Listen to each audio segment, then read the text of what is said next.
Assalamualaikum warahmatullahi wabarakatuh. Bertemu kembali dengan mata kuliah Matematika Diskrit. Masih membahas himpunan. Pada pertemuan 5 ini kita akan membahas mengenai relasi, yaitu bagaimana cara merepresentasikan relasi tersebut dan juga apa saja sifat-sifat dari relasi. Tujuan pembelajaran yang pertama, mahasiswa diharapkan mampu mengetahui definisi dan juga contoh-contoh dari relasi. Dan juga mahasiswa diharapkan mampu menyelesaikan persoalan-persoalan relasi beserta sifat-sifat relasi.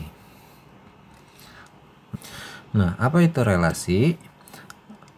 Relasi adalah aturan yang menghubungkan antara dua buah himpunan. Nah, jadi misalnya relasi antara himpunan A dan himpunan B itu merupakan himpunan yang berisi pasangan terurut. Nah, pasangan terurut seperti apa? Misalnya A, B, misal B, C, ini pasangan terurut yang mengikuti aturan tertentu. Nah, dengan demikian relasi biner R antara himpunan A dan B merupakan himpunan bagian dari Cartesian product A cross B, atau kita notasikan seperti ini. Nah, notasi dari suatu relasi biner itu bisa dituliskan seperti ini atau bisa dituliskan seperti ini. Ini berarti bahwa A dihubungkan dengan B oleh R. Nah, untuk menyatakan bahwa suatu unsur dalam Cartesian product bukan merupakan unsur relasi, itu notasinya bisa seperti ini atau bisa seperti ini, yang artinya A tidak dihubungkan dengan B oleh relasi R. Paham ya? Untuk penotasian dari suatu relasi. Nah, himpunan A ini itu disebut juga daerah asal domain dari R, dan himpunan B itu disebut juga daerah hasil atau range dari R. Nah, himpunan A dan B tadi dihubungkan oleh relasi R, di mana A ini disebut juga daerah asal domain dan B ini disebut juga daerah hasil atau range. Nah, kita masuk ke contoh untuk lebih memahami. Di sini ada himpunan A, anggotanya itu Anto, Budi, dan Khairul. Dan himpunan B ini anggotanya kalkulus, logika, fisika, dan matematika diskrit. Nah, seperti yang sudah kita pelajari pada operasi himpunan A cross B, maka hasilnya apa? Nah, kita cari pasangan-pasangan terlebih dahulu nih dari anggota A dan anggota B. Nah, Anto gitu pasangan dengan kalkulus, kemudian Anto dengan logika, kemudian Anto dengan fisika, dan kemudian Anto dengan matematika diskrit. Kemudian Budi dengan kalkulus, Budi dengan logika, Budi dan fisika, dan Budi dengan matematika diskrit. Kemudian Khairul dengan kalkulus, Khairul dengan logika, Khairul dengan fisika, dan Khairul dengan matematika diskrit. Nah, maka didapat A cross B hasilnya adalah seperti ini ya. Anto dengan kalkulus, Anto dengan logika, Anto dengan fisika, Anto matematika diskrit, Budi dengan kalkulus, Budi logika, Budi fisika, Budi matematika diskrit, dan seterusnya. Nah, misalkan R adalah relasi yang menyatakan mata kuliah yang diambil mahasiswa pada semester ganjil, maka relasinya yaitu, nah, ini ada relasi yang menghubungkan antara himpunan A dan himpunan B. Anggota-anggotanya itu Anto logika, Anto matematika diskrit, Budi kalkulus, Budi logika, Khairul matematika diskrit.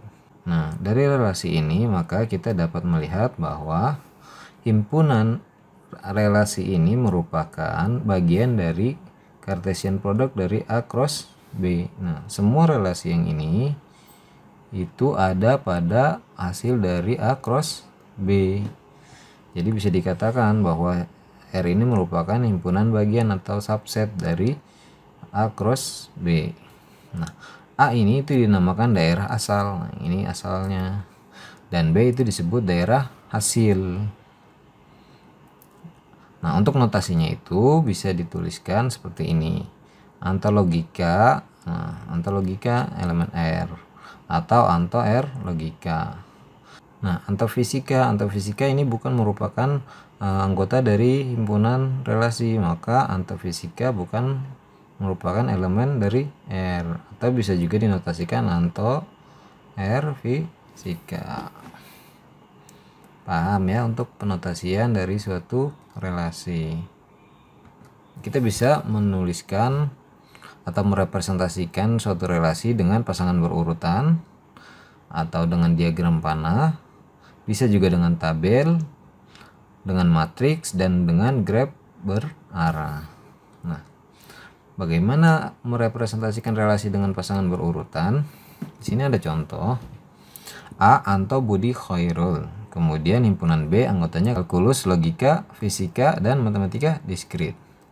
Ada relasinya yaitu Anto logika, Anto matematika diskrit, Budi kalkulus, Budi logika, Khairul matematika diskrit.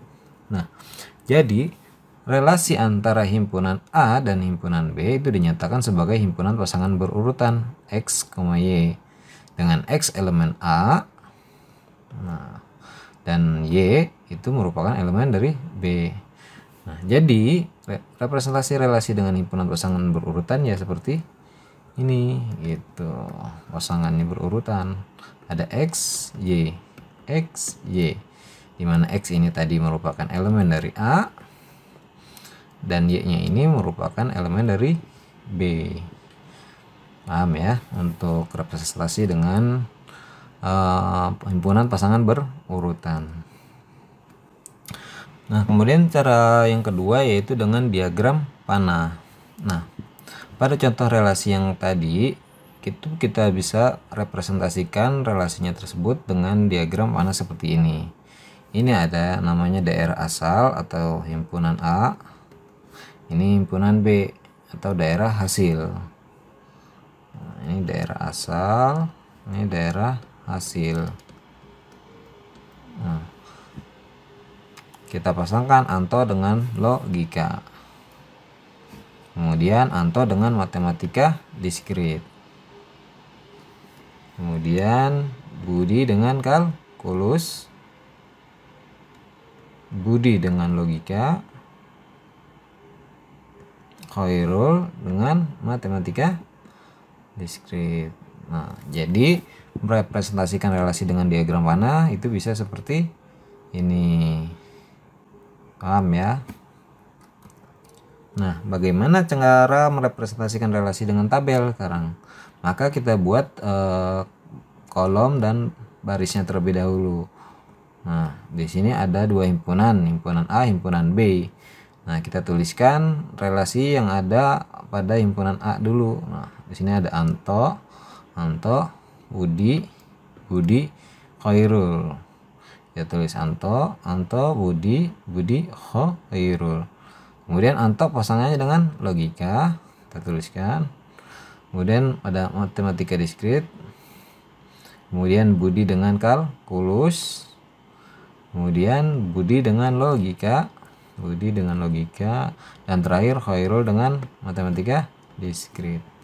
Nah, jadi seperti ini ya penggunaan tabel dalam merepresentasikan suatu relasi. Nah, sekarang bagaimana cara merepresentasikan relasi tersebut dalam sebuah matriks? Kita tahu bahwa matriks itu memiliki kolom dan baris atau disebut juga ordo. Nah, misalkan R adalah relasi dari A yang anggotanya A1, A2, dan seterusnya sampai AM. Dan B itu anggotanya B1, B2, dan seterusnya sampai Bn. Maka relasi R tersebut dapat disajikan dengan matriks M, I, J. Nah, bisa dituliskan seperti ini. Nah, dalam hal ini MIJ-nya ini M11, M12. Nah, anggota-anggota yang ini itu nilainya hanya bernilai 1 atau bernilai 0 gitu. Nah, dia akan bernilai 1 jika A, B-nya itu elemen dari R gitu. Dan akan bernilai 0 jika A, B-nya itu bukan merupakan elemen dari relasi. Nah, di sini ada himpunan A beranggotakan Anto, Budi, Khairul, dan himpunan B beranggotakan kalkulus, logika, fisika, matematika, diskrit. Dan relasinya beranggotakan Anto logika, Anto matematika diskrit, Budi kalkulus, Budi logika, Khairul dan matematika diskrit. Nah, A1-nya ini Anto, di sini A1, A2 Budi, dan A3 Khairul. Nah, kemudian B1 kalkulus, B2 logika, B3 fisika, dan B4 matematika diskrit. Nah, maka kardinal dari himpunan A itu berapa? 3. Dan kardinal dari himpunan B itu 4 ya. 1, 2, 3, 4. Nah, dari sini kita bisa mengetahui bahwa nanti matriks dari relasi himpunan A dan himpunan B pasti berordo 3 dan 4. Nah, lalu kan matriks ya berordo 3 dan 4 berarti dia memiliki barisnya 3, tuh 2, 3, dan kolomnya 4 ya. Nah, cara membuat matriks tersebut kita harus mengetahui elemen-elemennya yang tadi bernilai biner tadi ya. Bernilai 1 atau 0 gitu. 1 jika A dan B-nya itu elemen dari R, dan 0 jika A, B-nya itu bukan merupakan elemen dari himpunan relasi. Nah, di sini kita tuliskan himpunan A-nya dulu, Anto, Budi, Khairul, dan himpunan B kalkulus, logika, fisika, matematika, diskrit. Nah, Anto dan kalkulus ada tidak pada himpunan relasi Anto dan kalkulus? Tidak ada, maka akan bernilai 0. Nah, Anto dengan logika, Anto logika ada ya di himpunan R, berarti bernilai 1. Kemudian Anto dan fisika, tidak ada, maka bernilai 0 gitu ya. Anto dengan matematika diskrit, ada, maka bernilai 1 gitu, paham ya. Nah, untuk Budi dan kalkulus ada tidak Budi dan kalkulus? Ada, maka bernilai 1. Kemudian Budi dengan logika ada, bernilai 1. Nah, Budi dengan fisika tidak ada. Budi dengan matematika diskrit tidak ada. Nah, yang terakhir itu Khairul dengan matematika diskrit. Nah, Khairul dengan matematika diskrit bernilai 1. Sisanya tidak ada. Nah, maka acuan dari pembuatan matriks tersebut anggotanya yaitu dalam sini. Nah, kita bisa buat matriksnya seperti ini ya. 0, 1, 0, 1 gitu. Paham ya untuk membuat matriks dalam merepresentasikan suatu relasi. Nah, relasi pada sebuah himpunan dapat direpresentasikan secara grafis dengan graf berarah. Nah, graf berarah itu seperti apa? Nanti kita lihat. Nah, graf berarah ini tidak didefinisikan untuk merepresentasikan relasi dari suatu himpunan ke himpunan lain. Jadi bukan berarti relasi ini menghubungkan himpunan A dan himpunan B gitu. Tiap elemen himpunan dinyatakan dengan sebuah titik atau disebut juga simpul. Nah, tiap pasangan terurut dinyatakan dengan busur. Nah, jadi ada simpul, ada busur. Nah, nanti kita lihat.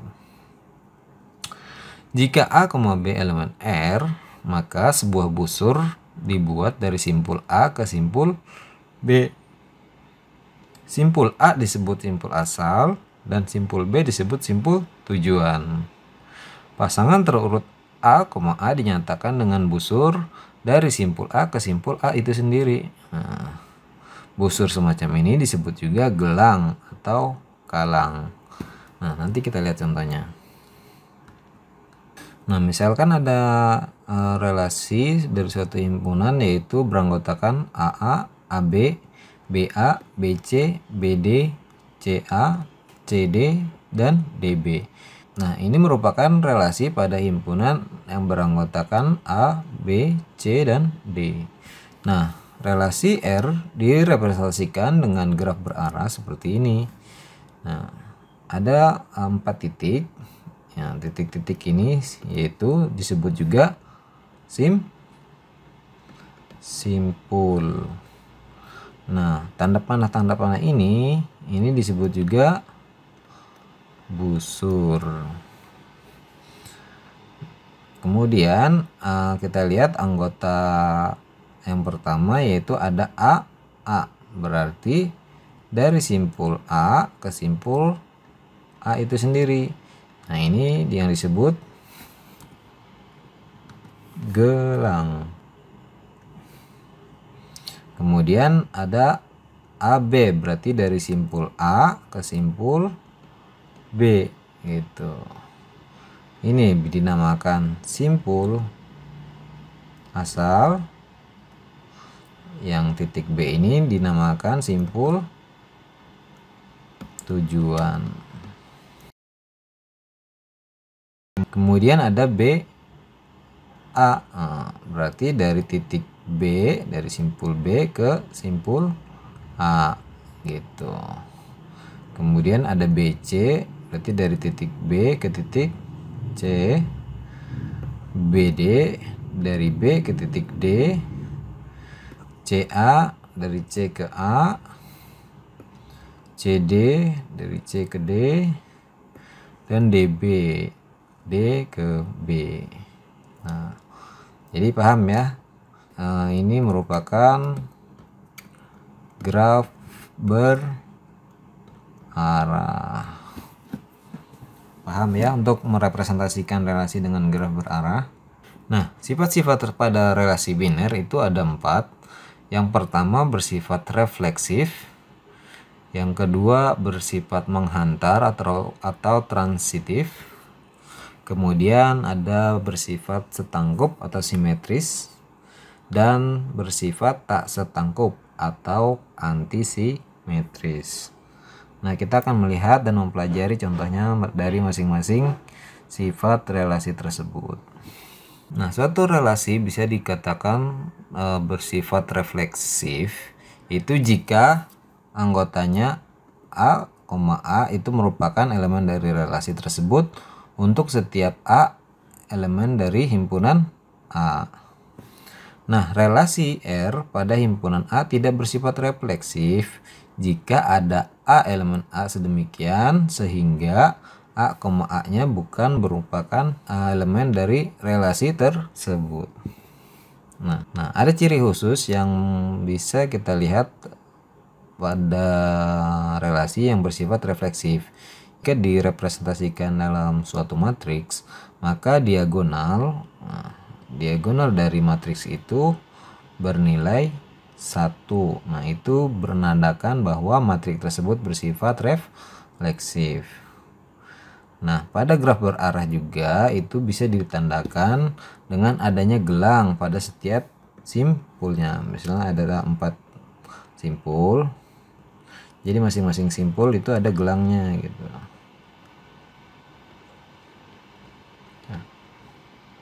Nah, ini menandakan bahwa relasi tersebut bersifat refleksif. Nah, kita lihat contoh berikut. Misalkan himpunan A beranggotakan 1, 2, 3, dan 4. Dan relasi R di bawah ini didefinisikan pada himpunan A. Maka relasi R-nya itu 1,1, 1,3, 2,1, 2,2, 3,3, 4,2, 4,3, dan 4,4. Maka relasi ini bersifat refleksif atau tidak. Nah, cara mengetahui relasi ini bersifat refleksif atau tidak itu bisa dengan cara kita membuat matriks, atau bisa dengan graf berarah tadi gitu ya, atau bisa juga dengan mengetahui syarat-syarat yang tadi.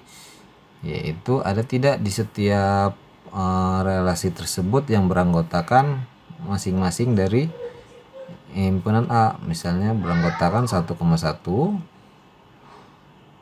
2,2, 3,3. Nah, jadi beranggotakan dirinya sendiri gitu ya. 4,4. Nah, jika dalam relasi tersebut semua anggota ini ada, maka itu menandakan bahwa relasi tersebut bersifat refleksif. Nah, kita lihat 1,1. Oh, 1,1 ada. 2,2, 2,2 ada. 3,3, 3,3 ada. 4,4, 4,4 ada. Nah, berarti relasi R ini itu bersifat refleksif. Nah, karena terdapat elemen relasi yang berbentuk AA, yaitu 11, 22, 33 dan 4,4. Nah, bagaimana kalau misalnya kita mau cari tahu dengan graf berarah gitu? Nah, berarti kita buat simpulnya dulu. Simpul 1, 2, 3, 4. Anggota yang pertama 1,1 berarti ke dirinya sendiri. Kemudian 1,3, 2,1, 2,2, 3,3, 4,2, 4,3, 4,4. Nah, tadi kita bisa tahu salah satu dari ciri suatu relasi bersifat refleksif itu di setiap simpulnya ada gelang ya. Setiap simpulnya ini memiliki gelang masing-masing. Berarti sudah diketahui bahwa relasi ini merupakan bersifat refleksif. Nah, kita lihat pada relasi yang kedua, anggotanya 1,1, 2,2, 2,3, 4,2, 4,3 dan 4,4. Nah, relasi yang kedua ini bersifat refleksif atau tidak? Nah, kita bisa cek tadi. 1,1 ada tidak di anggota R ini? Ada ya. 2,2, 2,2 ada. 3,3. Nah, 3,3 tidak ada pada relasi kedua ini. Nah, kalau sedangkan 4,4-nya ada. Salah satu anggota saja tidak ada pada relasi R ini, maka relasi tersebut tidak bersifat refleksif karena salah satu komponennya 3,3 ini itu tidak ada pada R tersebut. Nah, jadi kalau kita lihat pada graf berarah, maka gelang pada simpul 3 ini pasti tidak ada gitu ya. Nah, jika salah satu gelang tidak ada, maka relasi tersebut sudah pasti tidak bersifat refleksif. Nah, kemudian sifat yang kedua yaitu menghantar atau transitif.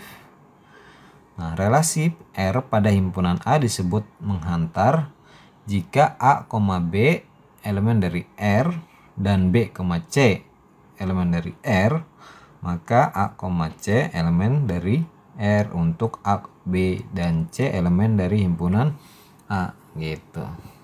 Nah, jadi A, B himpunan R, B dan B, C himpunan R, maka A dan C itu juga merupakan elemen dari R. Ini ciri khusus dari suatu relasi yang bersifat menghantar atau transitif. Nah, ada juga ciri yang kedua. Jika direpresentasikan pada graf berarah itu ditunjukkan jika ada busur dari A ke B dan dari B ke C, maka ada juga busur dari arah A ke C. Jadi misalnya A, ini simpul B, ini simpul C, ini simpul D. Nah, jadi misalnya ada busur yang A, arahnya A ke B dan dari B ke C, maka ada juga simpul yang berarah dari A ke C. Nah, jika ada simpul ini, maka sudah dipastikan bahwa relasi tersebut bersifat transitif. Contoh, ada himpunan A beranggotakan 1, 2, 3, dan 4, dan relasi-relasi di bawah ini didefinisikan pada himpunan A. Maka relasi-relasi ini bersifat transitif atau bukan? Kita cari yang pertama. Relasi yang pertama beranggotakan 2,1, 3,1, 3,2, 4,1, 4,2, dan 4,3. Nah, syarat yang pertama tadi kita mengetahui dia bersifat transitif atau bukan. Nah, jika ada anggota A, B dan B, C, maka pasti ada juga anggota dari A, C gitu. Kita bisa buat tabel yang terlebih dahulu. Nah, di sini ada pasangan A, B-nya itu 3,2. Ini A, ini B. Kemudian BC-nya 2,1. Nah, ini nih. B, C. Nah, jadi pasangan A dan C itu 3,1. 31 ada tidak di relasi tersebut? Oh, ada. Kemudian yang 4,2 ini 4,2 AB, berarti B-nya 2,1, BC-nya ini berarti AC-nya 4,1. Nah, 41 ada tidak pada relasi R? Oh, ada. Kemudian 4,3. Nah, 4,3 berarti yang depannya 3, ada 31 dan 32. Kita pakai yang 31 dulu. 31 berarti AC-nya 4,1. 4,1 ada ya. Kemudian 4,3 ini sekarang yang pasangannya 3,2. Nah, AB, BC. Nah, kita ambil 4,2. 4,2. Oh, 4,2 ada di sini anggota dari R. Nah, maka relasi ini bersifat transitif gitu. Karena di setiap A, B dan B, C itu terdapat A, C pada relasi tersebut. Nah, kemudian pada relasi yang kedua beranggotakan 1,1, 2,3, 2,4, 4,2. Kita cek yang kedua, 2,3. Yang depannya 3 tidak ada. Nah, sekarang 2,4, yang depannya 4 ada. Nah, 2,4 dan 4,2. Ada A dan B, kemudian ada juga B dan C, maka harus ada elemen yang anggotanya A dan C pada relasi tersebut untuk menyatakan bahwa relasi tersebut bersifat transitif. Jika tidak ada, maka relasi ini bukan merupakan relasi yang bersifat transitif gitu. Jika ada, maka dia bersifat transitif. Nah, sedangkan 2,2 pada relasi ini tidak ada. Nah, maka relasi tersebut tidak bersifat transitif. Nah, begitu juga 4,2. Nah, 4,2 dan 2,3 gitu. Nah, 4,3-nya ini tidak ada pada R tersebut. Maka sudah dipastikan bahwa relasi tersebut bersifat tidak transitif. Nah, ada contoh yang lain yaitu 1,1, 2,2, 3,3, 4,4. Nah, apakah bersifat transitif? Ya, sudah pasti dia bersifat transitif. Kenapa? Karena pada setiap elemen tersebut tidak ada pasangannya gitu. 1,1 yang depannya 1 tidak ada. 2,2 A, B, kemudian BC yang depannya 2 tidak ada. 3,3 depannya 3 tidak ada. 4,4 dia depannya tidak ada.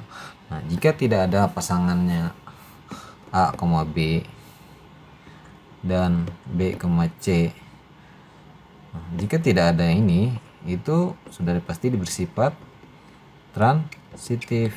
Nah, akan tetapi jika ada AB dan BC, kemudian kita harus mengecek ada tidak A dan C gitu.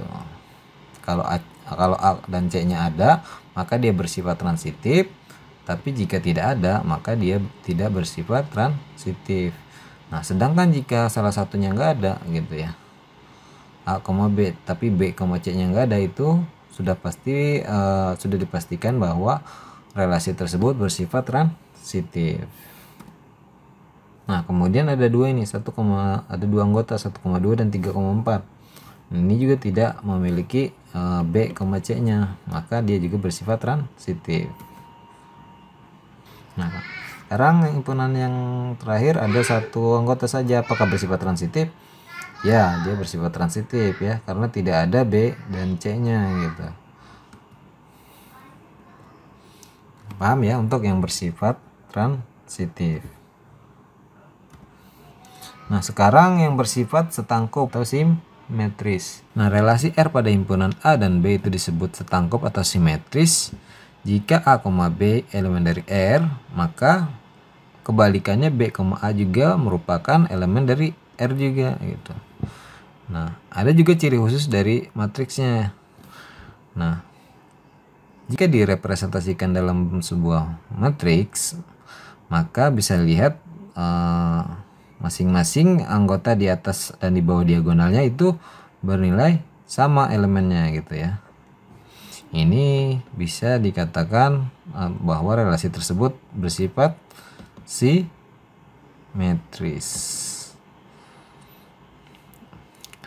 Atau bisa dilihat juga pada graf berarah gitu, yang ditandai dengan memiliki busur dari A ke B, maka ada juga dari busur ke B ke A, A, B.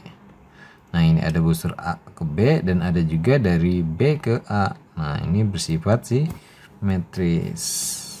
Nah, sedangkan untuk relasi yang tidak setangkup, B-nya ini merupakan elemen dari R, B, A juga merupakan dari R. Nah, hanya saja nilai A dan B-nya ini sama gitu. Nah, ciri khususnya itu jika dalam sebuah matriks anggota di atas dan di bawah diagonalnya itu saling berlawanan. Nah, jika di bawah diagonalnya anggotanya 0, maka di atas diagonal dia bernilai 1. Nah, begitupun sebaliknya, jika di bawahnya 1, maka di atas diagonalnya bernilai 0 gitu. Nah, sedangkan pada graf berarah itu bisa dilihat bahwa tidak ada busur yang saling berlawanan arah antara dua simpul, misalnya simpul A dan simpul B. Nah, ini tidak ada simpul B ke A, tidak ada gitu, adanya B ke C atau B ke D.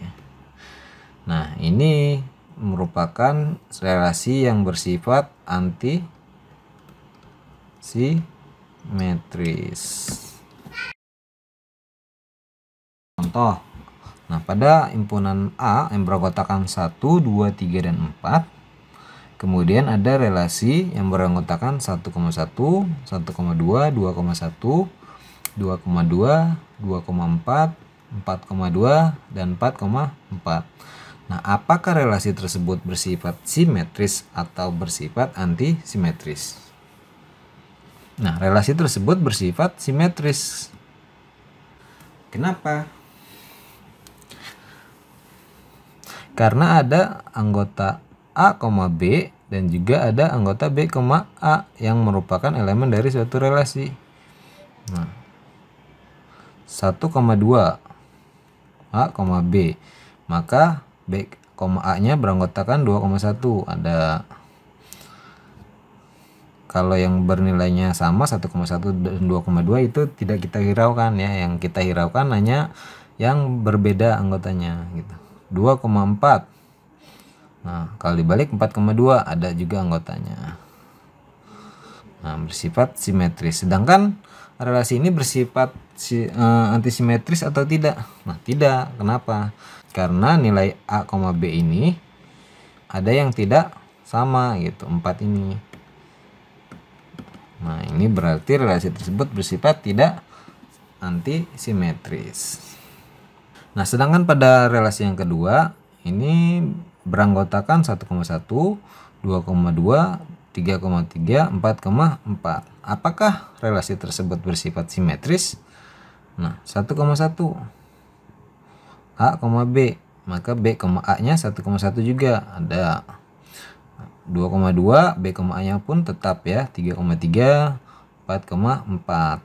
Nah, berarti relasi tersebut bersifat simetris.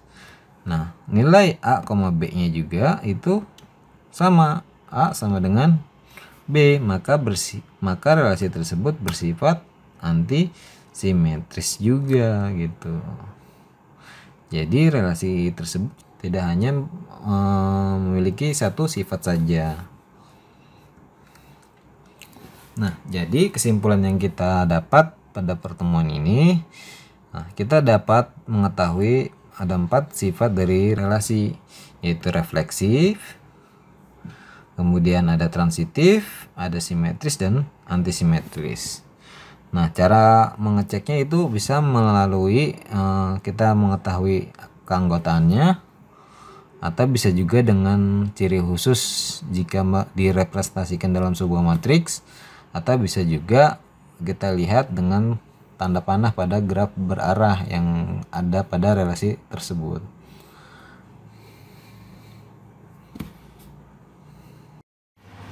Baik, itu saja mungkin untuk pertemuan ini.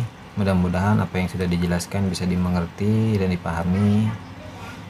Terima kasih. Assalamualaikum warahmatullahi wabarakatuh.